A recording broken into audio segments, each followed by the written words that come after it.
Akshay sir ആണ്. So മക്കളെ, control and coordination നമ്മുടെ 10 CBSE ബയോളജിയിലെ ലൈഫ് പ്രോസസ്സിന് ശേഷം പ്രാധാന്യം അർഹിക്കുന്ന മറ്റൊരു ചാപ്റ്റർ ആണ് control and coordination. So already chapter നമ്മൾ പഠിച്ചതാണ്. സോ ഈ ഒരു വീഡിയോയിലൂടെ നമ്മൾ പ്രധാനപ്പെട്ട കോൺസെപ്റ്റുകൾ, ചാപ്റ്ററിലെ പ്രധാനപ്പെട്ട കോൺസെപ്റ്റ് വളരെ ചുരുങ്ങിയ സമയത്തിൽ പഠിച്ചെടുക്കാൻ പോവുകയാണ്. വളരെ ചുരുങ്ങിയ സമയത്തിൽ സ്റ്റാർട്ടിങ് മുതൽ എൻഡ് വരെ തീർച്ചയായിട്ടും എന്റെ പൊന്നുമക്കൾ എല്ലാവരും തന്നെ വീഡിയോ കൃത്യമായി കാണുക. എന്തെങ്കിലും കോൺസെപ്റ്റുവൽ ക്ലാരിറ്റി വരുത്താനുണ്ടെങ്കിൽ തീർച്ചയായിട്ടും ഈ വീഡിയോ നിങ്ങൾക്ക് ഉപകാരപ്രദമാവും. സോ ഉപകാരപ്രദമാവുന്നുണ്ട് എന്ന് തോന്നിയാൽ തീർച്ചയായിട്ടും നിങ്ങളുടെ ഫ്രണ്ട്സിലേക്ക് കൂടി വീഡിയോ ഷെയർ ചെയ്യുക. ലൈക്ക് ചെയ്യാത്തവർ തീർച്ചയായിട്ടും ഒന്ന് ലൈക്കും കൂടി ചെയ്തേക്കുക കേട്ടോ.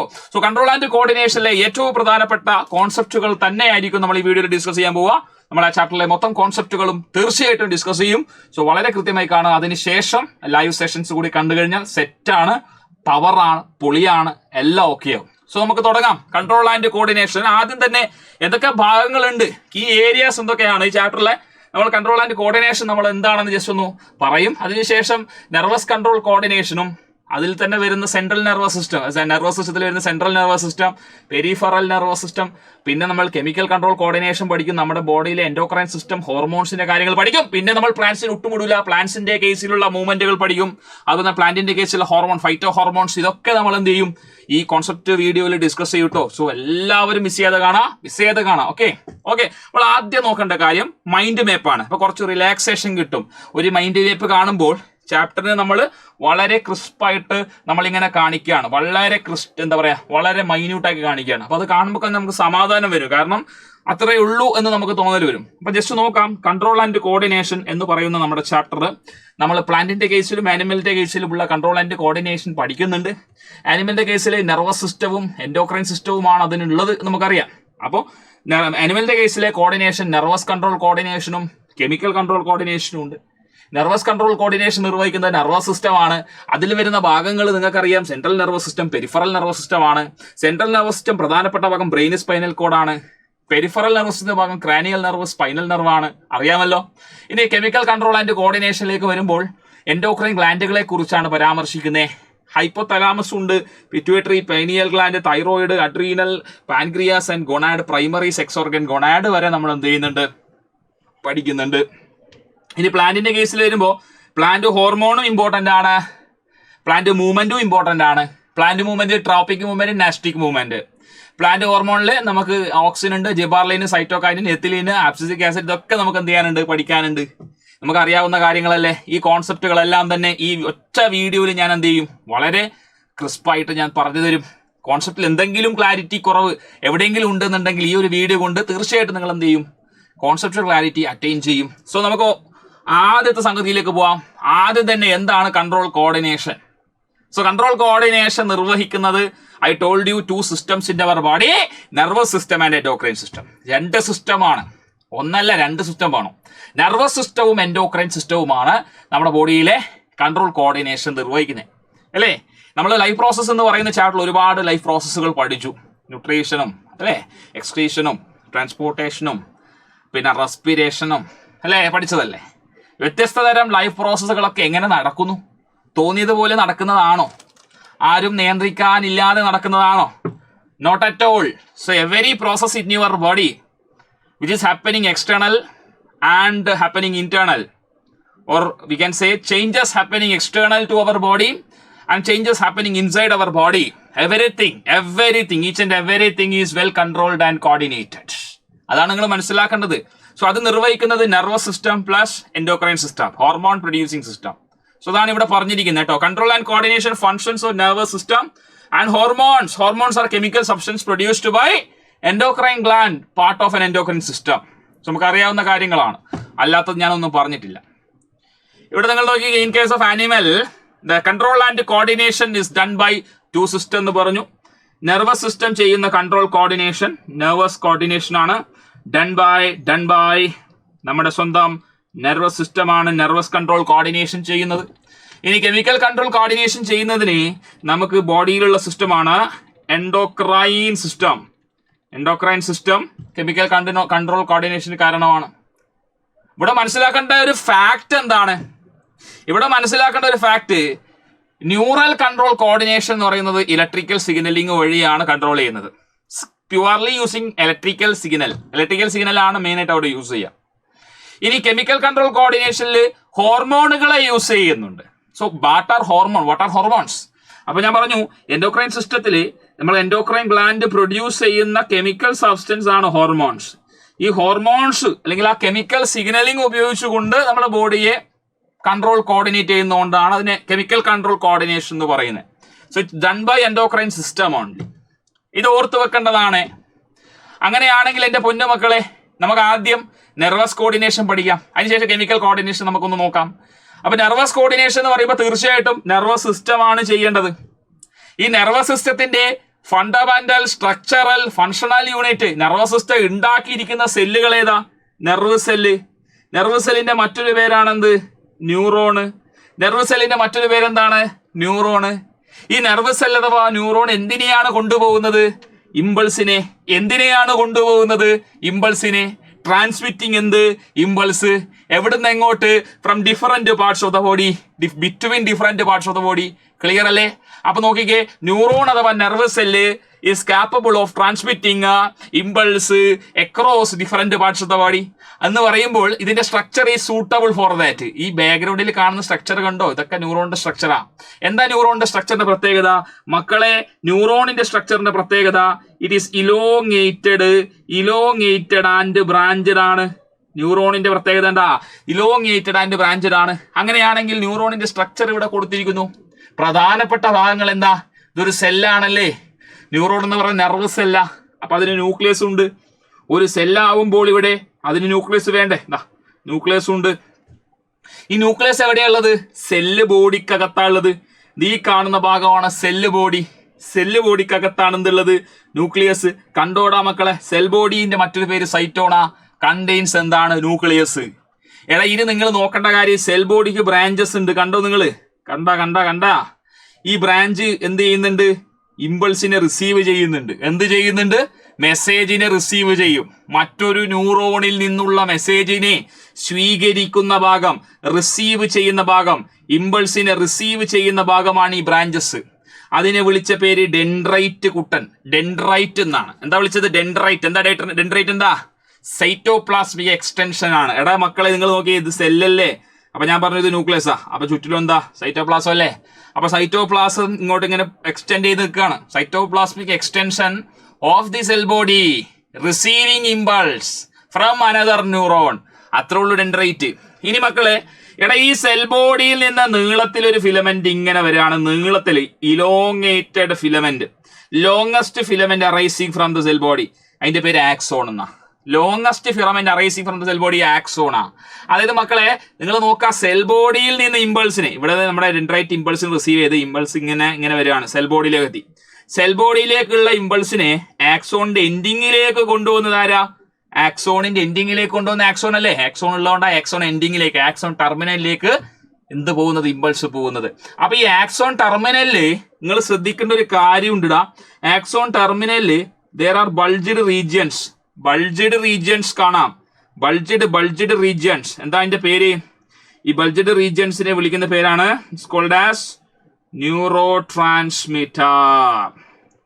ലേടാ, ന്യൂറോ ട്രാൻസ്മിറ്റർ പ്രൊഡ്യൂസ് ചെയ്യുന്ന സിനാപ്റ്റിക് നോബ്. ആ കെമിക്കലിന്റെ പേര് ന്യൂറോ ട്രാൻസ്മിറ്റർ ആണ്. അപ്പൊ ഈ ബൾജ്ഡ് റീജിയനെ വിളിക്കുന്ന പേരെന്താ? Synaptic knob. അത് പ്രൊഡ്യൂസ് ചെയ്യുന്ന കെമിക്കൽ ആണ് എന്ത്? Neurotransmitter. So neurotransmitter are chemical produced by the bulged region synaptic knob. Example acetylcholine example പറയാം. സോ ഇവിടെ നിങ്ങൾ നോക്കിക്കേ, ഇവിടെ നിങ്ങൾക്ക് കാണാം this is synaptic knob of one neuron and this is the dendritic end of another neuron. So ഇവിടെ നിങ്ങൾ നോക്കിക്കേ, ഇലക്ട്രിക്കൽ ഇമ്പൾസ് സിനാപ്റ്റിക് നോബിൽ വരുമ്പോൾ you can see the chemicals being produced from synaptic knob. These reddish dots described or shown here is an representation of neurotransmitter. So ഇത് ന്യൂറോട്രാൻസ്മിറ്ററിന്റെ representation ആണ്. So ഈ chemicals ഡെൻഡ്രൈറ്റിലേക്ക് receive ചെയ്ത്, അതിന് വേണ്ടി റിസപ്റ്ററും കാര്യങ്ങളൊക്കെ ഡെൻഡ്രൈറ്റിൽ കൊടുത്തിട്ടുണ്ട്. റിസപ്റ്റർ റിസീവ് ചെയ്ത് കഴിഞ്ഞാൽ ഡെൻഡ്രൈറ്റിൽ വീണ്ടും ഇലക്ട്രിക്കൽ സിഗ്നൽ ആയിട്ട് മാറുകയാണ് ചെയ്യുക. So what are synapse? Synapse എന്താ? ഈ രണ്ട് neurons, this is first neuron and this is second neuron. ഇവർ തമ്മിലുള്ള ജംഗ്ഷൻ ആണ് നമ്മൾ എന്ത് പറയുന്നത്? സിനാപ്സ് എന്ന് പറയുന്നത്. Synapse is defined as a junction between two neurons through which impulse passes from one neuron to another neuron. ഇത്രയും ഓർത്ത് വെച്ചില്ലേ? സെറ്റ് അല്ലേ? അങ്ങനെയാണെങ്കിൽ എൻ്റെ മക്കളെ ടൈപ്സ് ഓഫ് ന്യൂറോൺ ഒന്ന് ഓർത്ത് വെച്ചേക്കണേ. ടൈപ്സ് ഓഫ് ന്യൂറോണിൽ നമുക്ക് സെൻസറി ന്യൂറോൺ ഉണ്ട്, അസോസിയേഷൻ ന്യൂറോൺ ഉണ്ട്, അതുപോലെ തന്നെയാണ് മോട്ടോർ ന്യൂറോണും. അപ്പോൾ സെൻസറിൻ്റെ മറ്റൊരു പേര് അഫറൻ്റ് എന്നും വിളിക്കാം.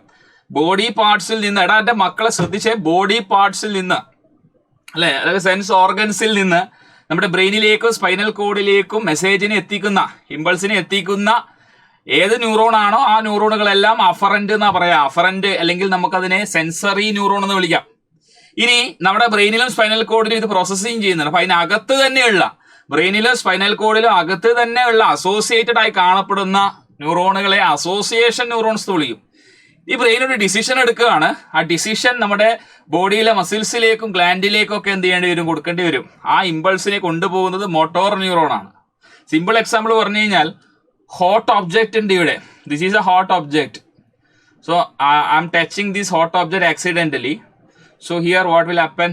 Impulse is generated in my skin. Impulse generate ചെയ്യും because skinൽ റിസപ്റ്റർ ഉണ്ട്, thermoreceptor. After receiving the stimulus, ഇവിടുത്തെ സ്റ്റിമുലസ് ഇത് ഹോട്ട് ഒബ്ജക്റ്റ് ആയതുകൊണ്ട് ഹീറ്റ് എനർജി. അപ്പോൾ ഹീറ്റ് എനർജിയെ റിസീവ് ചെയ്ത റിസപ്റ്റർ ഇമ്പൾസ് ജനറേറ്റ് ചെയ്തു. So what is the next step?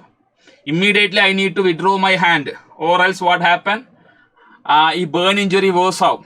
So അപ്പൊ വളരെ പെട്ടെന്ന് കൈ വിഡ്രോ ചെയ്യണം. സോ ഈ മെസ്സേജ് എത്രയും പെട്ടെന്ന് ബ്രെയിൻ തിരിച്ചറിയണം, അതായത് കൈ പൊള്ളിയിട്ടുണ്ട് എന്നുള്ള മെസ്സേജ്. സോ ആ മെസ്സേജ് ബ്രെയിനിലേക്ക് എത്തിയതിന് ശേഷം ബ്രെയിൻ എന്ത് ചെയ്യാണ്? ബ്രെയിൻ അവിടെ ഒരു ഇവാലുവേഷൻ നടത്തുകയാണ്, സിറ്റുവേഷൻ ഇവാലുവേറ്റ് ചെയ്തു. സോ ഇമ്മീഡിയറ്റ്ലി കൈ വിഡ്രോ ചെയ്യേണ്ട ആവശ്യകത നമ്മുടെ ബ്രെയിൻ മനസ്സിലാക്കുകയാണ്. കൈ വിഡ്രോ ചെയ്യണം എന്നുള്ളൊരു ആവശ്യകതയുണ്ടെന്ന് ബ്രെയിൻ മനസ്സിലാക്കുകയാണ്. സോ അത് ആ ഒരു മെസ്സേജ് കൈ വിഡ്രോ ചെയ്യണം എന്ന് പറയേണ്ടത് ആക്ച്വലി അതിന് ഹെൽപ്പ് ചെയ്യുന്നത് കൈയിലെ മസിൽസ് ആണ്. സോ കൈയിലെ മസിൽസിലേക്ക് തിരിച്ചൊരു മെസ്സേജ് മോട്ടോർ ന്യൂറോൺ വഴി എന്ത് ചെയ്യണം, എത്തിയെങ്കിൽ മാത്രമേ I can withdraw my hand. So അതാണ് അവിടെ ഓർത്ത് വെക്കേണ്ടത്. പിന്നെ ടൈപ്സ് ഓഫ് ന്യൂറോൺ പഠിക്കുന്ന വേളയിൽ തന്നെ ജസ്റ്റ് ഒന്ന് റിമെമ്പർ ചെയ്യുക. ടൈപ്സ് ഓഫ് ന്യൂറോൺ നമ്മൾ ഓൾറെഡി പറഞ്ഞു. സെൻസറി, ദെൻ അസോസിയേഷൻ, മോട്ടോർ ഉണ്ട്. ഇനി അതുപോലെ തന്നെ നമുക്ക് പഠിക്കേണ്ട മറ്റൊരു ഏരിയയാണ് നെർവസ് സിസ്റ്റത്തിന്റെ ക്ലാസിഫിക്കേഷൻ. നെർവസ് സിസ്റ്റത്തിൽ നമുക്ക് ബ്രോഡ്ലി രണ്ടായി ക്ലാസിഫൈ ചെയ്യാം: central nervous system as well as peripheral nervous system. Central nervous system പേര് പോലെ തന്നെ നിങ്ങൾക്കറിയാം, ഏറ്റവും പ്രധാനപ്പെട്ട ഭാഗം ബ്രെയിനും സ്പൈനൽ കോഡും അതിൽ ഉൾപ്പെട്ടിരിക്കുന്നു എന്നുള്ളത് തന്നെയാണ്. പെരിഫറൽ നെർവസ് സിസ്റ്റത്തിലേക്ക് വരുമ്പോൾ നമുക്ക് ക്രാനിയൽ നെർവും സ്പൈനൽ നെർവും ഉണ്ട്.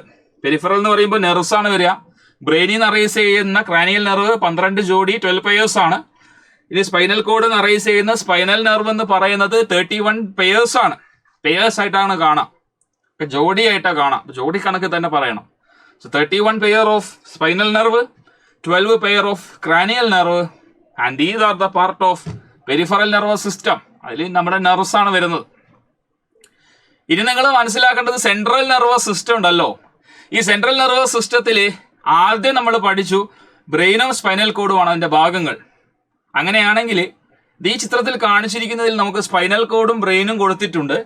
Apart from that, here we are given the protection also. What protects them? So brain and spinal cord is very delicate organ, very soft organ. വളരെ മാർദ്ദവമായ, വളരെ മൃദുലമായ അവയവങ്ങളാണ്. എടാ, ഒരാൾ വളരെ മൃദുലമാണ്, വളരെ സോഫ്റ്റ് ആണെങ്കിൽ തീർച്ചയായിട്ടും അവർ സംരക്ഷിക്കപ്പെടണം എന്നുള്ളത് വളരെ അത്യാവശ്യമാണ്.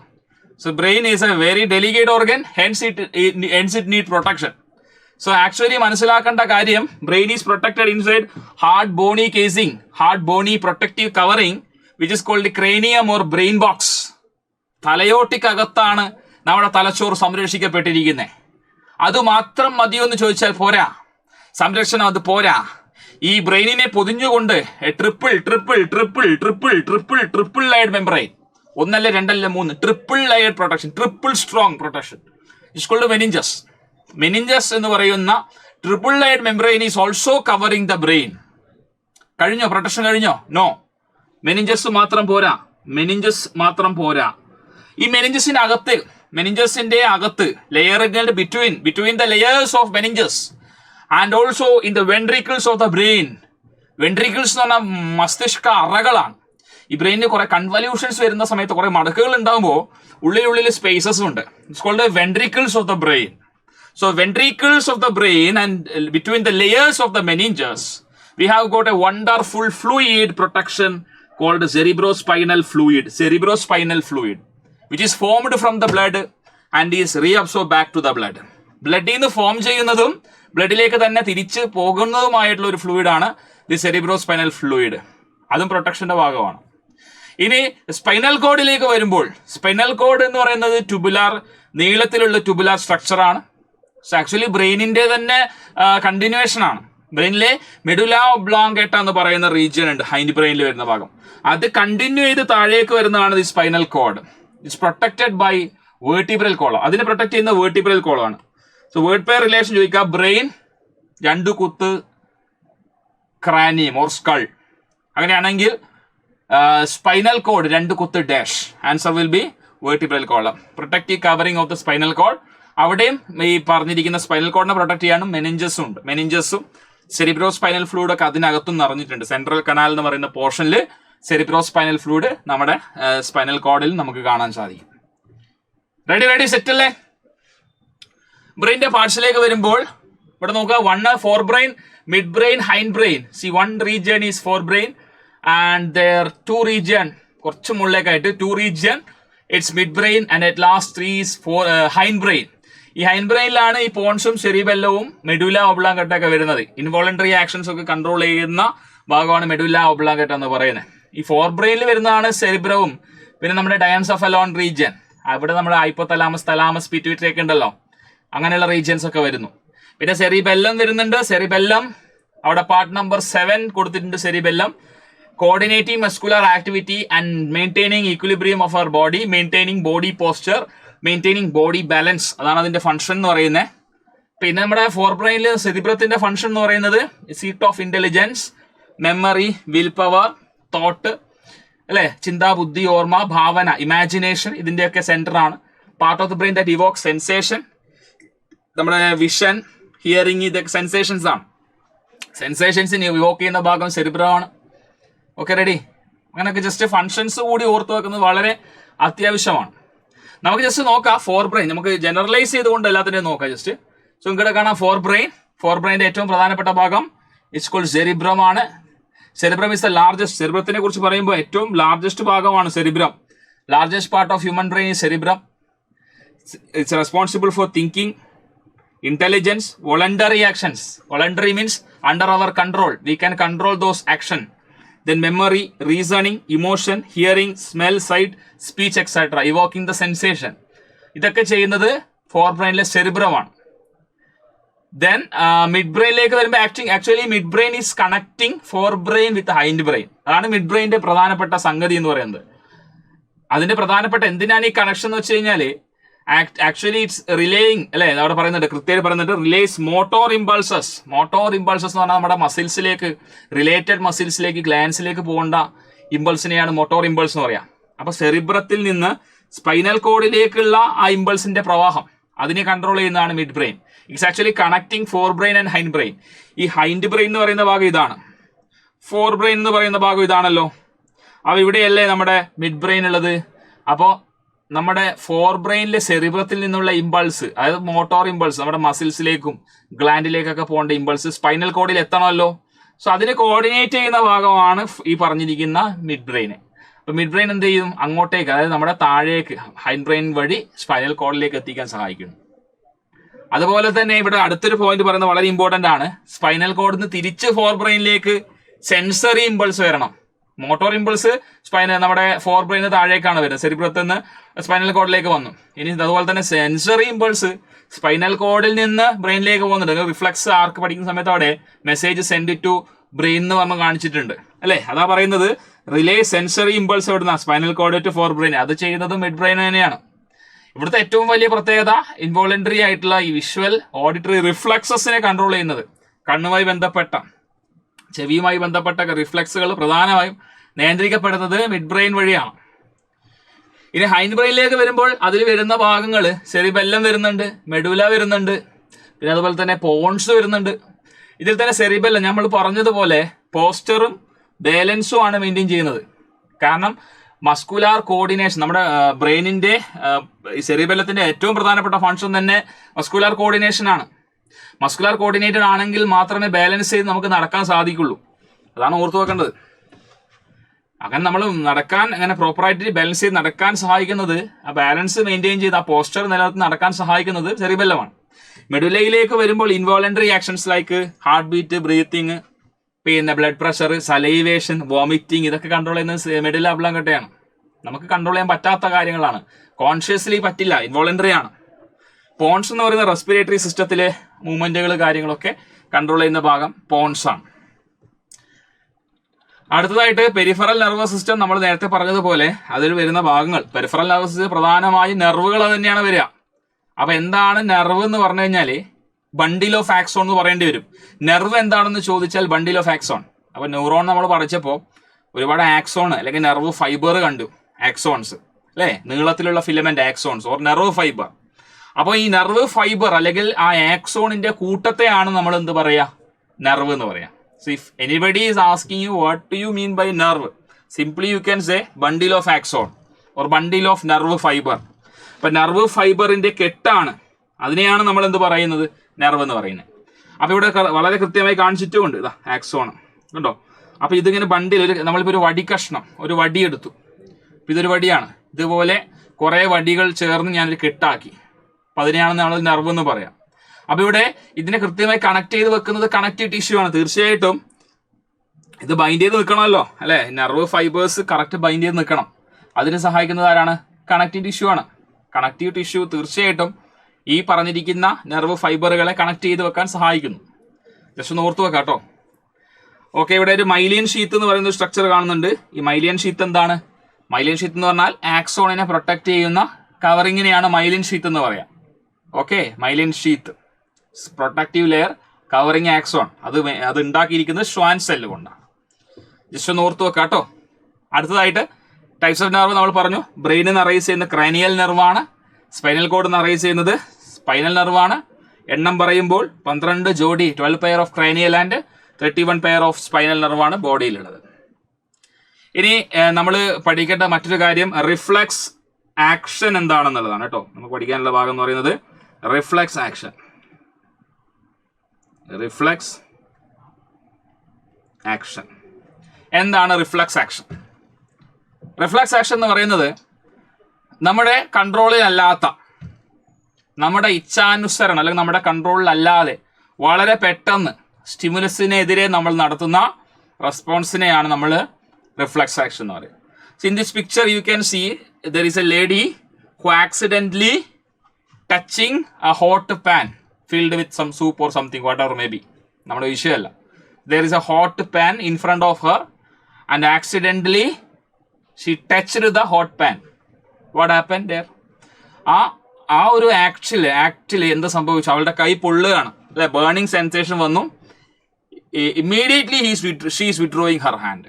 വളരെ പെട്ടെന്ന് അവളുടെ കൈ പിൻവലിക്കുന്നു. That is reflux. അവിടെ എന്തൊക്കെയാണ് നമുക്ക് നോക്കാം. ആ ഒരു സിറ്റുവേഷൻ നമുക്കൊന്ന് ഇവാലുവേറ്റ് നോക്കാം. ഹോട്ട് പാൻ ടച്ച് ചെയ്ത് ഹോട്ട് പാൻ, ഇത് റിഫ്ലക്സ് ഉണ്ട്. സ്നീസിങ് ഒരു ക്വസ്റ്റ്യൻ ചോദിച്ചിട്ടുണ്ടായിരുന്നു. ഓക്കെ, PYQ ഡിസ്കസ് ചെയ്യുമ്പോൾ നമുക്ക് ആ ക്വസ്റ്റ്യൻ ഡിസ്കസ് ചെയ്യാം.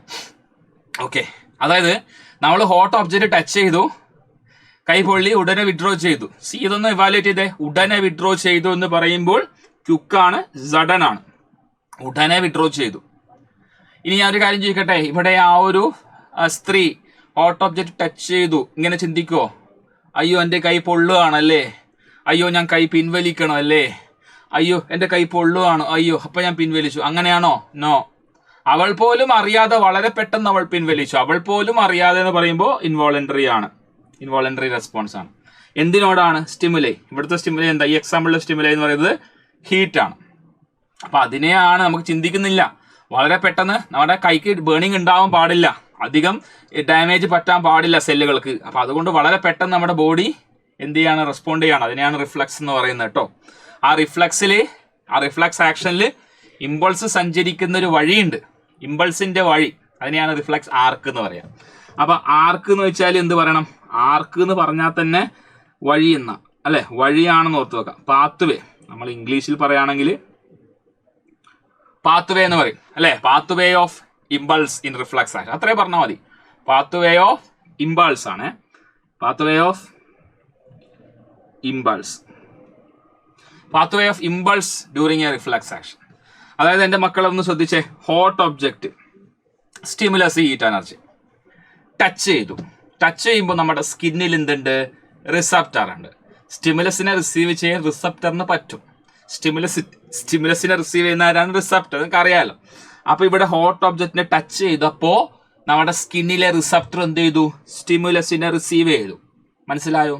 ഈ സ്റ്റിമുലസ് സെൻസറി ന്യൂറോൺ വഴി നേരെ എങ്ങോട്ട് പോയി, സ്പൈനൽ കോഡിൽ. കാരണം centre of reflux action spinal കോഡാണ്. ബ്രെയിനും റിഫ്ലക്സ് കൺട്രോൾ ചെയ്യുന്നുണ്ടെങ്കിലും മെജോറിറ്റി റിഫ്ലക്സ് കൺട്രോൾ ചെയ്യുന്നത് സ്പൈനൽ കോഡാണ്. അപ്പൊ സ്പൈനൽ കോഡിലേക്ക് പോയി, സെൻസറി ന്യൂറോൺ വഴി ഇങ്ങനെ സ്പൈനൽ കോഡിലേക്ക് എത്തി. അപ്പം ബ്രെയിൻ ഇതാക്കട, നേരത്തെ ഞാൻ പറഞ്ഞു മെസ്സേജ് ടു ബ്രെയിനിലേക്കും കൂടി, സ്പൈനൽ കോഡ് ബ്രെയിനും തമ്മിൽ കമ്മ്യൂണിക്കേഷൻ ഉണ്ട്, മിഡ് ബ്രെയിൻ ത്രൂ അല്ലേ. അപ്പോൾ ഒരു കമ്മ്യൂണിക്കേഷൻ നടക്കുന്നുണ്ട്. അതുപോലെ തന്നെ ഇവിടെ റിലേ ന്യൂറോൺ എന്ന് പറയുന്ന ഒരു ചങ്ങായി ഉണ്ട്, ഈ സ്പൈനൽ കോഡിന് അകത്താണ്. അത് ഈ സെൻസറി ന്യൂറോണിനെ മോട്ടോർ ന്യൂറോണിനെ കണക്ട് ചെയ്യും. അപ്പോൾ ഇവിടെ നമ്മുടെ സ്പൈനൽ കോഡ് ഒരു ഡിസിഷൻ എടുക്കുകയാണ്. ഹോട്ട് ഒബ്ജക്റ്റ് ടച്ച് ചെയ്തപ്പോൾ എന്തായിരിക്കണം ഡിസിഷൻ, ഒന്നുകൂടി ചേർത്ത് പിടിക്കണം, ഹോട്ട് ഒബ്ജക്റ്റ് വീണ്ടും ചേർത്ത് പിടിക്കണം എന്നാണോ ഡിസിഷൻ? അല്ല, ഇമ്മീഡിയറ്റ്ലി വിഡ്രോ ചെയ്യണം എന്നാണ് ഡിസിഷൻ.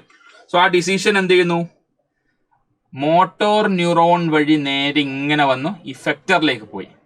ഇഫക്റ്റർ അതായത് റിലേറ്റഡ് മസിൽസ്. അപ്പോൾ റിലേറ്റഡ് മസിൽസിലേക്ക് വന്നപ്പോൾ ഇവിടെ കയ്യിലെ മസിലിലേക്ക് തന്നെ പോകണം. ഉടനെ തന്നെ എന്ത് ചെയ്തു, കൈ പിൻവലിച്ചു. അല്ല കാലിന്റെ മസിൽ പോയിട്ട് കാര്യമുണ്ടാ? ഹോട്ട് ഒബ്ജക്റ്റ് ടച്ച് ചെയ്ത് കാലാണോ വലിക്കുക? അല്ല, കൈയല്ലേ വലിക്കുക. അപ്പൊ കയ്യിലേക്ക് തന്നെ പോകണം. അപ്പൊ റിലേറ്റഡ് മസിൽസ് ഇവിടെ കയ്യിലെ മസിലാണ്. അങ്ങനെയാണ് അവിടെ നമ്മൾ എന്ത് ചെയ്യുന്നത്, റെസ്പോണ്ട് ചെയ്യുന്നത്. മനസ്സിലാവുന്നുണ്ടോ? കെമിക്കൽ കോർഡിനേഷൻ ആണ് നമുക്ക് നോക്കാനുള്ളത്. കെമിക്കൽ കോർഡിനേഷനിൽ എൻഡോക്രൈൻ സിസ്റ്റം ആണ് റെസ്പോൺസിബിൾ ആയിട്ടുള്ളത്. കെമിക്കൽ കോർഡിനേഷൻ റെസ്പോൺസിബിൾ ആരാണ് മക്കളെ പറഞ്ഞേ? എൻഡോക്രൈൻ സിസ്റ്റം ആണ്. എൻഡോക്രൈൻ സിസ്റ്റത്തിൽ എന്തുണ്ടടാ മക്കളെ? എന്താ ഉള്ളത് പറഞ്ഞേ? എൻഡോക്രൈൻ ഗ്ലാൻഡ് ഉണ്ട് അല്ലേ, എൻഡോക്രൈൻ ഗ്ലാൻഡ്. അപ്പൊ ഗ്ലാൻഡ് ആകുമ്പോൾ എന്ത് ചെയ്യണം, എന്തെങ്കിലും സെക്രീറ്റ് ചെയ്യണ്ടേ? സെക്രീറ്റ് ചെയ്യണം അല്ലേ, എന്തെങ്കിലും സെക്രീറ്റ് ചെയ്യണം. അപ്പൊ എൻഡോക്രൈൻ ഗ്ലാൻഡ് സെക്രീറ്റ് ചെയ്യുന്ന എന്താണ്? ഹോർമോൺസ്. എൻഡോക്രൈൻ ഗ്ലാൻഡ് സെക്രീറ്റ് ചെയ്യുന്ന എന്താണ്? ഹോർമോൺസ്. മനസ്സിലായോ? അപ്പൊ ചുരുക്കത്തില് ഗ്ലാൻഡുകളെ നമ്മൾ എങ്ങനെ ഡിഫൈൻ ചെയ്യും? ഇപ്പൊ എൻഡോക്രൈൻ ഗ്ലാൻഡ് ഹോർമോണുകളെ ഉണ്ടാക്കി. ഗ്ലാൻഡുകളെ എങ്ങനെ ഡിഫൈൻ ചെയ്യും? ഗ്ലാൻഡ് എന്ന് പറഞ്ഞാൽ എന്താ? നമുക്കൊരാളെ വെറുതെ ഗ്ലാൻഡ് എന്ന് വിളിക്കാൻ പറ്റുമോ? വെറുതെ ഗ്ലാൻഡ് എന്ന് വിളിക്കാൻ പറ്റുമോ? ഇല്ല. ഗ്ലാൻഡ് എന്ത് ചെയ്യണം? Organ, it should secrete as an organ, it should secrete something, right? അതെന്തെങ്കിലും സെക്രീറ്റ് ചെയ്യുന്ന ഒരാളെ നമുക്ക് ഹോർമോൺ എന്ന് വിളിക്കാം. It can be like either hormone, saliva, digestive juices, tears. അപ്പൊ എന്തെങ്കിലും സംഭവങ്ങളെ സെക്രീറ്റ് ചെയ്യുന്ന ഒരാളെ നമുക്ക് ഗ്ലാൻഡുകൾ എന്ന് വിളിക്കാം. അങ്ങനെയാണെങ്കിൽ ഹോർമോണുകളെ സെക്രീറ്റ് ചെയ്യുന്ന ഗ്ലാൻഡിനെ വിളിക്കുന്ന പേരാണ് എൻഡോക്രൈൻ ഗ്ലാൻഡ്. എന്താ വിളിക്കും? എൻഡോക്രൈൻ ഗ്ലാൻഡ് എന്ന് വിളിക്കും. അപ്പൊ നമുക്ക് ഗ്ലാൻഡുകൾ ബേസിക്കലി രണ്ട് ടൈപ്പ് ഉണ്ട്. ഡക്റ്റ് ഉള്ള ഗ്ലാൻഡുകളും ഡക്റ്റ് ഇല്ലാത്ത ഗ്ലാൻഡുകളും. ഡക്റ്റ് ഉള്ള ഗ്ലാൻഡുകളെ എക്സോക്രൈൻ എന്ന് പറയും. നമ്മുടെ സ്വെറ്റ് ഗ്ലാൻഡ്, സലൈവറി ഗ്ലാൻഡ്, ഇതൊക്കെ എക്സോക്രൈനാണ്. അതായത് ഈ പറഞ്ഞിരിക്കുന്ന ഗ്ലാൻഡുകളുടെ പുറത്തേക്കായിട്ട്, പുറത്തേക്കായിട്ട് ഒരു കുഴൽ സംവിധാനം, ഒരു ഡക്റ്റ്, ഒരു കുഴലുണ്ട്, ഒരു ട്യൂബ് ഉണ്ട്. അപ്പൊ ഇവരുടെ സെക്രീഷൻ എന്ത് ചെയ്യും? ആ ട്യൂബിലൂടെ എന്ത് ചെയ്യും? അത് എവിടേക്കാണോ പോകേണ്ടത് ആ സ്ഥലത്തേക്ക് പോകുന്നു. മനസ്സിലായ? ഇപ്പൊ നമ്മൾ വാട്ടർ തീം പാർക്കിൽ റൈഡ് പോകുന്ന സമയത്ത് വാട്ടർ സ്ലൈഡ് ഒക്കെ ഉണ്ടാവില്ല, ട്യൂബ് പോലെ. ഇപ്പൊ ട്യൂബ് ഉണ്ട്. ഇപ്പൊ നമ്മളാണ് സെക്രീഷൻ, നമ്മൾ മുകളിൽ നിന്ന് ഉണ്ടായി കഴിഞ്ഞാൽ നമ്മളെ അതിൽ കൂടി താഴേക്ക് പോകും അല്ലെ, പൂളിലേക്ക് വീഴുന്നു. അപ്പൊ അതുപോലെ എക്സോക്രൈൻ ഗ്ലാൻഡ് പ്രൊഡ്യൂസ് ചെയ്യുന്ന ഹോർമോണിന് സഞ്ചരിക്കാനായിട്ട് എന്തുണ്ട്? ഒരു ട്യൂബ് പോലത്തെ സ്ട്രക്ചർ ഉണ്ട്. മനസ്സിലാവുന്നുണ്ടോ? ഇപ്പൊ സലൈവറി ഗ്ലാൻഡ് പ്രൊഡ്യൂസ് ചെയ്ത് സലൈവക്ക് നമ്മുടെ മൗത്തിലേക്ക് വരണമെങ്കിൽ സലൈവറി ഡക്റ്റ് ഉണ്ട്, ഡക്റ്റിലൂടെ വരും. സോ അങ്ങനെ ഡക്റ്റ് ഉള്ളവരെയാണ് എക്സോക്രൈൻ എന്ന് പറയാം. എന്താ എൻഡോക്രൈൻ എന്ന് പറഞ്ഞാൽ? എൻഡോക്രൈൻ എന്ന് പറഞ്ഞു കഴിഞ്ഞാൽ അവർക്ക് ഡക്റ്റ് ഇല്ല, ആ ഗ്ലാൻഡുകൾക്ക് ഡക്റ്റ് ഇല്ല. പക്ഷെ അവരുടെ സെക്രീഷൻസ് ഒരുപാട് ദൂരത്തേക്ക് എത്തേണ്ടി വരും. അപ്പൊ അതിനുവേണ്ടി അവർ ചെയ്യുന്നൊരു മാർഗം ബ്ലഡിലേക്ക് എന്ത് ചെയ്യുന്നു? ബ്ലഡ് സ്ട്രീമിലേക്ക് അവരുടെ സെക്രീഷൻ അവർ ഇട്ടുകൊടുക്കും. ബ്ലഡ് എന്ന് പറയുന്നത് എല്ലാ ഭാഗത്തേക്ക് എത്തുന്ന കൂട്ടത്തിൽ ഈ സെക്രീഷൻ എത്തേണ്ട ടാർഗറ്റ് സെൽ എത്തുന്ന സമയത്ത് അത് ബൈൻഡ് ചെയ്തോളും. അതാണ് എൻഡോക്രൈൻ ഗ്ലാൻഡ് എന്ന് പറഞ്ഞാൽ. അവർക്ക് ഡക്റ്റില്ല, ഡക്റ്റിലസ് ഗ്ലാൻഡ് എന്നാണ് അവർ അറിയപ്പെടുന്നത് തന്നെ, ഡക്റ്റിലസ് ഗ്ലാൻഡ് എന്നാണ്. കാരണം കുഴൽ സംവിധാനങ്ങളൊന്നുമില്ല, ഓർത്തു വെക്കണം. ഇനി അടുത്തത് ലൊക്കേഷൻ ഓഫ് എൻഡോക്രൈൻ. എവിടെയൊക്കെ എൻഡോക്രൈൻ ഗ്ലാൻഡുകൾ ഉണ്ട് നമുക്കൊന്ന് ക്യുക്കായിട്ട് നോക്കിക്കഴിഞ്ഞാൽ, നമ്മുടെ തലയുടെ ഏറ്റവും ബ്രെയിനിന്റെ ഏറ്റവും സെൻട്രൽ പാർട്ടിൽ pineal gland. Pineal gland or പിരിയൽ gland located at the centre of the brain ആണ്. Then we have got hypothalamus located below thalamus region. അപ്പൊ നിങ്ങൾ ഒരു തലാമസ് എവിടെ? Below സെറിബ്രമാണ് thalamus. തലാമസിന്റെ താഴെ വി ഹാവ് ഗോട്ട് ഹൈപ്പോതലാമസ്. ഈ ഹൈപ്പോതലാമസിന്റെ താഴെ below hypothalamus we have got pituitary gland. Then ഇതിന് താഴേക്ക് വരുമ്പോൾ the throat neck region we have got thyroid gland, butterfly lobe shaped thyroid gland. If you are rotating 180 degree നമ്മൾ rotate ചെയ്താൽ we can see the back side of thyroid gland. There we can see 4 tiny glands behind the thyroid gland. അതിന് നമ്മൾ parathyroid എന്നാ പറയാം, parathyroid. പിന്നെ കിഡ്നിയുടെ മുകളിൽ adrenal glands ഉണ്ട്. ദെൻ ഡ്യോഡിനത്തിനോട് ചേർന്ന് below the stomach near to the duodenum initial part of small intestine. അവിടെ നമുക്ക് കാണുന്ന ഭാഗമാണ്, അവിടെ നമ്മൾ കാണുന്ന ഗ്ലാൻഡാണ് pancreas. And exciting thing is that pancreas is not only an endocrine gland, it's an exocrine gland also. It's producing pancreatic juice, digestive juice, pancreatic juice, which is passing through the duct only. So avade pancreas is acting both exocrine and endocrine gland. പിന്നെ നമുക്ക് ടെസ്റ്റിസും ഓവറിയും ആണുള്ളത് based on the sex. ഫീമെയിൽസിൽ ഓവറിയും മെയിൽസിലാണ് ടെസ്റ്റിസും ഉണ്ട്. ടെസ്റ്റിസ് is located inside sac-like structure, scrotum, outside the abdomen, while ovaries are located inside the abdomen. അതൊന്ന് just ഓർത്ത് നോക്കാം. ഇനി നമുക്ക് നോക്കാം ഹോർമോൺസും അതിന്റെ ഫങ്ഷൻസും നമുക്ക് ജസ്റ്റ് നോക്കാം. ഫസ്റ്റ് ഓഫ് ഓൾ ഇവിടെ ഹൈപ്പോതലാമസിനെ കുറിച്ച് പറയുന്നു. ഹൈപ്പോതലാമസ് അതിന് ചീഫ് കൺട്രോളർ ആണ് ഹൈപ്പോതലാമസ്. അതായത് മറ്റ് ഹോർമോണുകൾ ശരിക്കും പറഞ്ഞു കഴിഞ്ഞാൽ യഥാർത്ഥത്തിൽ ഇദ്ദേഹം കൺട്രോൾ ചെയ്യുന്നത് പിറ്റ്യൂട്ടറി ഗ്ലാൻഡിനെയാണ്. ആ ഒരു കോൺസെപ്റ്റ് ഞാൻ ജസ്റ്റ് ഒന്ന് പറഞ്ഞുതരാം. നമുക്ക് കുറെ എൻഡോക്രൈൻ ഗ്ലാൻഡുകൾ ഉണ്ട്. ഓക്കെ, സപ്പോസ് എൻഡോക്രൈൻ ഗ്ലാൻഡുകളെ എ എന്നും ബി എന്നും സി എന്നും ഡി എന്നും ഞാൻ വിളിച്ചു എന്ന് വിചാരിക്കാം. ഇത് 4 വ്യത്യസ്ത എൻഡോക്രൈൻ ഗ്ലാൻഡുകളാണെന്ന് നിങ്ങൾ ധരിക്കണം. അപ്പോൾ ഈ 4 വ്യത്യസ്ത എൻഡോക്രൈൻ ഗ്ലാൻഡുകളെ കൺട്രോൾ ചെയ്യുന്ന ഗ്ലാൻഡ് എന്ന് പറയുന്നത് പിറ്റ്യൂട്ടറി ഗ്ലാൻഡ് ആണ്. പിറ്റ്യൂട്ടറി ഗ്ലാൻഡ് തന്നെയാണ് എയിനെ കൺട്രോൾ ചെയ്യുന്നത്, ബിനെ കൺട്രോൾ ചെയ്യുന്നു, സിനെ കൺട്രോൾ ചെയ്യുന്നു, ഡിനെ കൺട്രോൾ ചെയ്യുന്നു. പിറ്റ്യൂട്ടറി ഗ്ലാൻഡ് ഈ കാണുന്ന ABCD എന്ന ഗ്ലാൻഡുകളെ സ്റ്റിമുലേറ്റ് ചെയ്ത് കൺട്രോൾ ചെയ്തു സ്റ്റിമുലേറ്റ് ആയി. അപ്പോൾ ഇവരുടെ ഹോർമോൺ പ്രൊഡ്യൂസ് ചെയ്യും.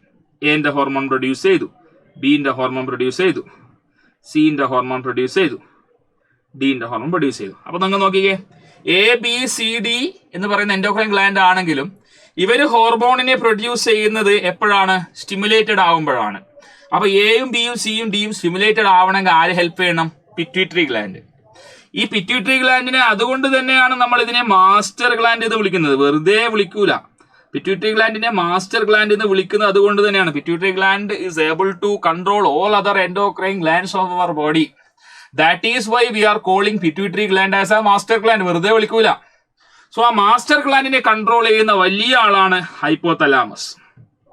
സി, ഏറ്റവും വലിയ ആൾ ഹൈപ്പോതലാമസാ. ഈ ഹൈപ്പോതലാമസ് ആക്ച്വലി പിറ്റ്യൂട്ടറിയെ കൺട്രോൾ ചെയ്യും. നിങ്ങൾ നോക്കിക്കേ, പിറ്റ്യൂട്ടറി മറ്റെല്ലാ എൻഡോക്രൈൻ ഗ്ലാൻഡിനെയും കൺട്രോൾ ചെയ്യും. സി ഹിയർ, ഇവിടെ പിറ്റ്യൂട്ടറി ഗ്ലാൻഡിനെ നമുക്ക് നിങ്ങളുടെ ക്ലാസ്സിലെ ക്ലാസ് ടീച്ചറായിട്ട് ഉപമിക്കാം. Compare your pituitary gland as your class teacher. Class teacher, what she does is she controls each and every student in your classroom, and the class teacher is being controlled by principal. She is hypothalamus. So I പറയുന്നത് actually അതാണ് ഇവിടെ പറഞ്ഞിരിക്കുന്നത്. Hypothalamus plays an important role in release of many hormones. ശരിക്കും പറഞ്ഞു കഴിഞ്ഞാൽ hypothalamus 2 category ഹോർമോണാണ് produce ചെയ്യുക, releasing and inhibitory. Releasing hormone and inhibitory. വളരെ സിമ്പിൾ ആയിട്ട് പറഞ്ഞാൽ, if hypothalamus secretes releasing hormone, actually it is asking pituitary gland to control other endocrine gland and producing their hormones. അവർ മറ്റ് endocrine gland ഹോർമോണുകളെ produce ചെയ്യണമെങ്കിൽ hypothalamus releasing hormone pituitary കൊടുക്കണം. അപ്പൊ pituitary gland മനസ്സിലാവും മറ്റ് endocrine ഗ്ലാൻഡുകളെല്ലാം ഹോർമോണുകളെ produce ചെയ്യാണ് വേണ്ടത്. If hypothalamus release inhibiting hormone secrete ചെയ്യാറുണ്ട്. Hypothalamus inhibiting hormone secrete ചെയ്താൽ പിറ്റ്യൂട്ടറിക്ക് മനസ്സിലാവും ഇൻഹിബിറ്റ് ചെയ്യുക എന്ന് വെച്ചാൽ എന്താ, തടയുക എന്നുള്ളതാണ്. മറ്റ് എൻഡോക്രൈൻ ഗ്ലാൻഡുകളൊന്നും ഹോർമോൺ പ്രൊഡ്യൂസ് ചെയ്യരുത് എന്നുള്ള ഇൻസ്ട്രക്ഷൻ പിറ്റ്യൂട്ടറി ഗ്ലാൻഡിന് എങ്ങനെ മനസ്സിലാവുക? ഹൈപ്പോതലാമസ് ഇൻഹിബിറ്ററി ഹോർമോൺ പ്രൊഡ്യൂസ് ചെയ്യണം. സോ അതാണ് വളരെ ഇമ്പോർട്ടന്റ്.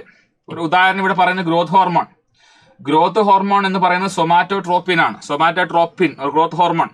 ഈ ഗ്രോത്ത് ഹോർമോൺ പ്രൊഡ്യൂസ് ചെയ്യുന്ന പിറ്റ്യൂട്ടറി ഗ്ലാൻഡ് ആണ്. പിറ്റ്യൂട്ടറി ഗ്ലാൻഡിന്റെ ആന്റീരിയർ ലോബ്, പിറ്റ്യൂട്ടറി ഗ്ലാൻഡ് ആണ് ഗ്രോത്ത് ഹോർമോൺ പ്രൊഡ്യൂസ് ചെയ്യുന്നത്. ഓക്കെ, അപ്പൊ ഇതിനൊക്കെ ശരിക്കും പറഞ്ഞു കഴിഞ്ഞാൽ വെൽ കൺട്രോൾഡ് ആണ്.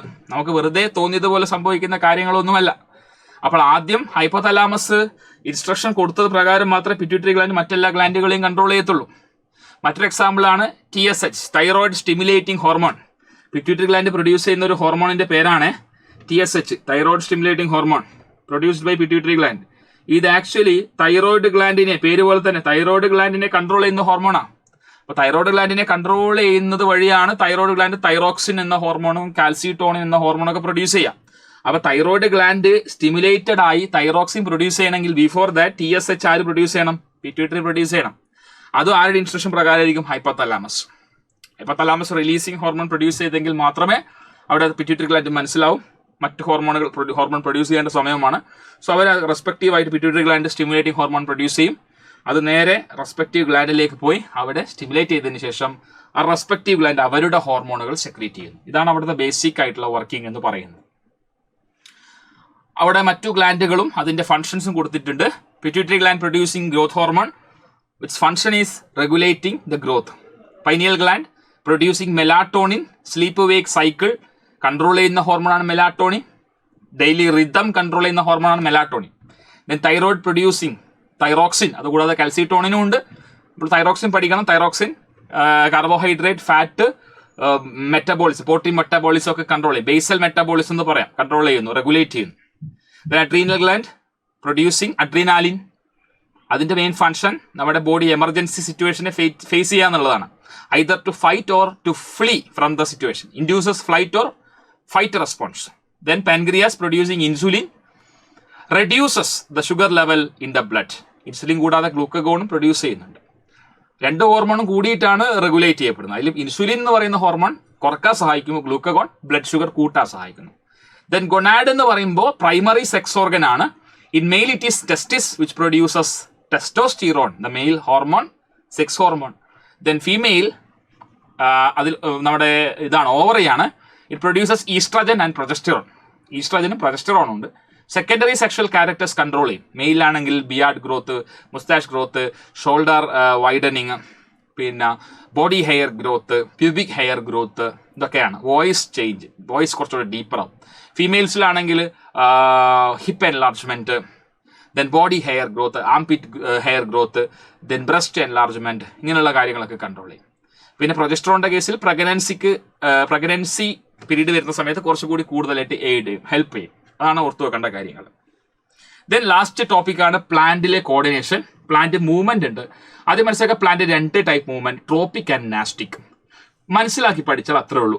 ട്രോപ്പിക് എന്ന് പറഞ്ഞാൽ ഡയറക്ഷൻ ഡിപ്പെൻഡന്റ് മൂവ്മെന്റ് ആണ്. ഡയറക്ഷനെ ഡിപ്പെൻഡ് ചെയ്യും. സ്റ്റിമുലസിന്റെ ഡയറക്ഷനെ ഡിപ്പെൻഡ് ചെയ്യും. സ്റ്റിമുലസ് അവിടെ ആണെങ്കിൽ ഒന്നുകിൽ സ്റ്റിമുലസിന്റെ അടുത്തേക്ക് പ്ലാന്റിന്റെ പാർട്ട് ഗ്രോ ചെയ്യും. ഞാൻ പറയുന്ന വാക്ക് ഉപയോഗിക്കാം. First of all I am talking about tropic movement.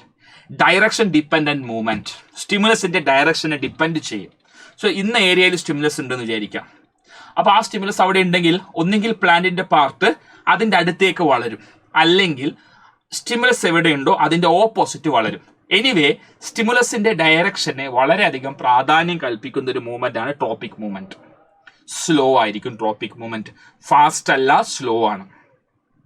Direction dependent ആണെന്ന് പറഞ്ഞതുപോലെ തന്നെ ഓർക്കേണ്ട കാര്യം, ഗ്രോത്ത് ഡിപ്പെൻഡന്റ്, ഗ്രോത്ത് സംഭവിക്കും.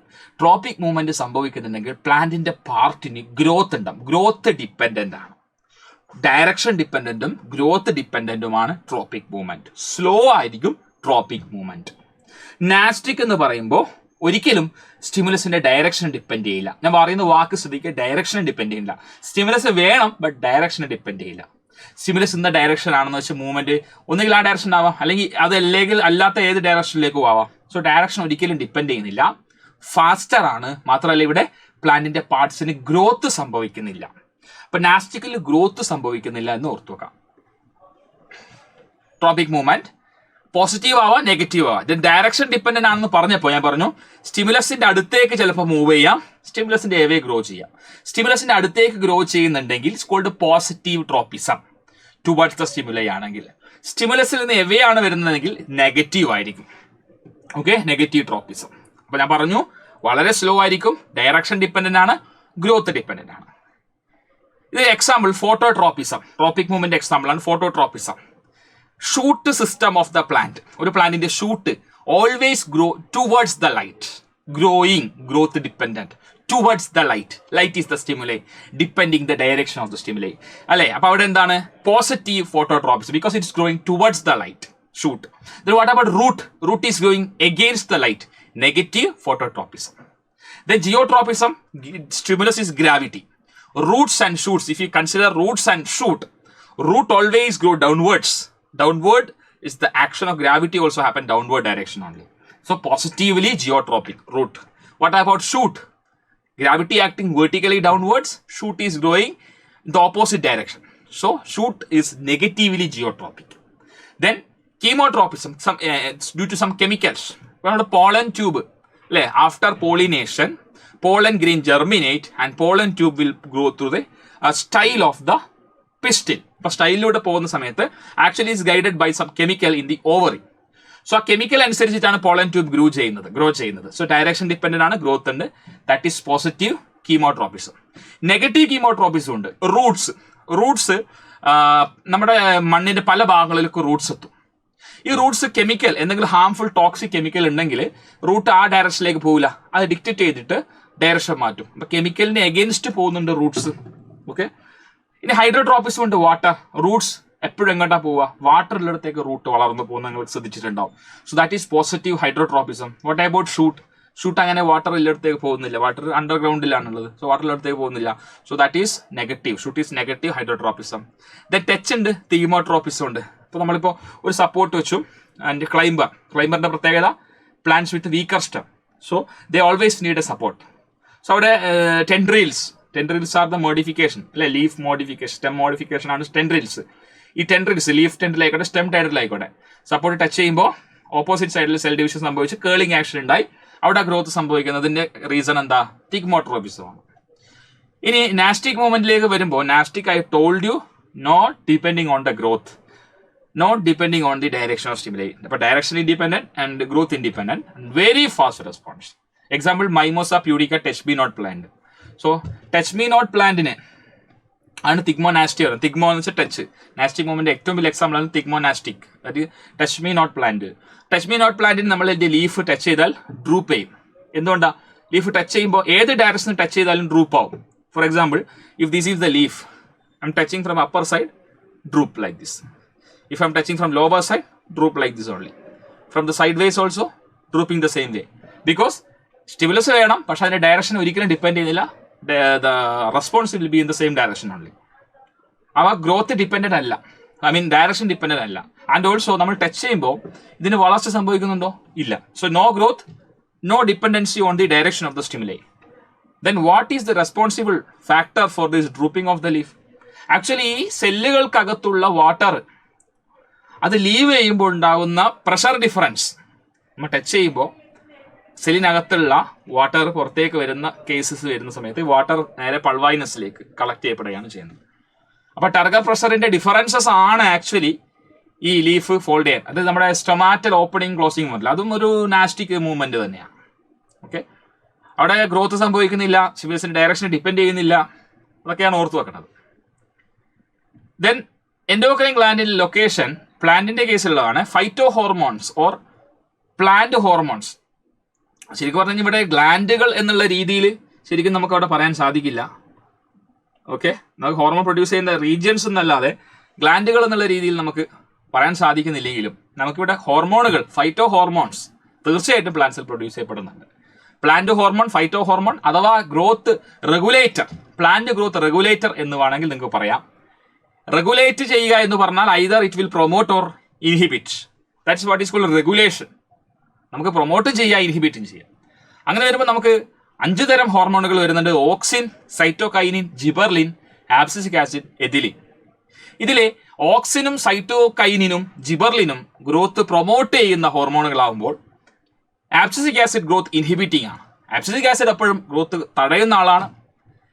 അതുപോലെ തന്നെ എഥിലിന്റെ കേസ് പറയുമ്പോൾ ചില സമയങ്ങളിൽ പ്രൊമോട്ട് ചെയ്യുകയും ചില സമയങ്ങളിൽ ഇൻഹിബിറ്റ് ചെയ്യുകയും ചെയ്യുന്നു. അപ്പോൾ ഓക്സിന്റെ പ്രത്യേകത, in the unidirectional shoot and root growth, അതായത് ഷൂട്ടിന്റെയും അതായത് നമ്മുടെ സ്റ്റെം അതിന്റെ ബ്രാഞ്ചസ് ഇതൊക്കെ നീളത്തിലുള്ള വളർച്ചയ്ക്ക്, റൂട്ടിന്റെ ഒക്കെ നീളത്തിലുള്ള വളർച്ചയ്ക്ക് സഹായിക്കുന്നു. സൈറ്റോകൈനിൻ പേര് പോലെ സെൽ ഡിവിഷന് സഹായിക്കുന്നു. അതുവഴി ലാറ്ററൽ സൈഡ് വേസിലുള്ള ഗ്രോത്തിന്, സൈഡ് വേസ് ഗ്രോത്ത്, ബ്രാഞ്ചസ് കൂടുതൽ ഉണ്ടാവാനൊക്കെ സഹായിക്കുന്നു. ജിബർലിൻ എന്ന് പറയുന്നത് ഒന്ന് ഇലോങ്ങേഷൻ, സ്റ്റെം ഇലോങ്ങേഷൻ, നേരത്തെ പറഞ്ഞ പോലെ നമ്മുടെ ഗ്രോത്ത് പ്രൊമോട്ട് ചെയ്യുന്നതുകൊണ്ട് തന്നെ സ്റ്റെം ഇലോങ്ങേഷന് സഹായിക്കുന്നു. പാർത്തനോകാർപ്പി സീഡ്ലെസ് വെറൈറ്റി ഉണ്ടാക്കാനും വേണ്ടി നമ്മൾ ഉപയോഗിക്കുന്നു. ആബ്സിസിക് ആസിഡ് വളർച്ചയെ തടയുന്നു. സീഡ് ഡോർമൻസി പ്രൊമോട്ട് ചെയ്യുന്നു. സീഡ് ഡോർമൻസി പറഞ്ഞാൽ വിത്തിനകത്തുള്ള സുപ്താവസ്ഥ എന്ന് പറയും. വിത്തിനകത്ത് എംബ്രിയോ അല്ല, നമ്മൾ വിത്ത് എത്രയും കാലം നമ്മൾ പിന്നെ ഒരു കേടുകൂടാതെ നിൽക്കും അല്ലേ, അപ്പൊ അതിനകത്ത് സീഡ് ഡോർമന്റ് ആയിരിക്കാൻ സഹായിക്കുന്നു. പിന്നെ closes stomata during drought reduce water loss, അത് വെള്ളനഷ്ടം തടയാൻ വേണ്ടി സ്റ്റൊമാറ്റ അടച്ചു പിടിക്കാനും ആബ്സിസിക് ആസിഡ് സഹായിക്കുന്നു. എഥിലീനിന്റെ പ്രധാനപ്പെട്ട ഫംഗ്ഷൻ പേര് പോലെ തന്നെ അത് ഫ്രൂട്ട് പഴുപ്പിക്കാൻ അല്ലെ, പഴം പഴുപ്പിക്കുന്നതിന് ഉപയോഗിക്കും. പിന്നെ ഷെഡിങ് ഓഫ് ദ ലീഫ്, പ്രായമായ ഇലകളൊക്കെ ഷെഡ് ചെയ്യാൻ വേണ്ടി സഹായിക്കുന്നു. ഇത്രയുമാണ് വളരെ ക്രിസ്പായിട്ട് കൺട്രോൾ ആൻഡ് കോർഡിനേഷൻ എന്ന് പറയുന്ന ചാപ്റ്ററിൽ നമുക്ക് മനസ്സിലാക്കാനുള്ളത്. സോ തീർച്ചയായിട്ടും ഈ കോൺസെപ്റ്റ് റിവിഷനിലൂടെ ചാപ്റ്ററിലെ എല്ലാ കാര്യങ്ങളും വളരെ ക്രിസ്പായി തന്നെ നമ്മൾ പറഞ്ഞു കഴിഞ്ഞിട്ടുണ്ട്. മറ്റൊരു അവസരത്തിൽ മറ്റൊരു ചാപ്റ്ററുമായിട്ട് വീണ്ടും കാണാം. അതുവരേക്കും it's me Akshay signing off. Bye and stay safe.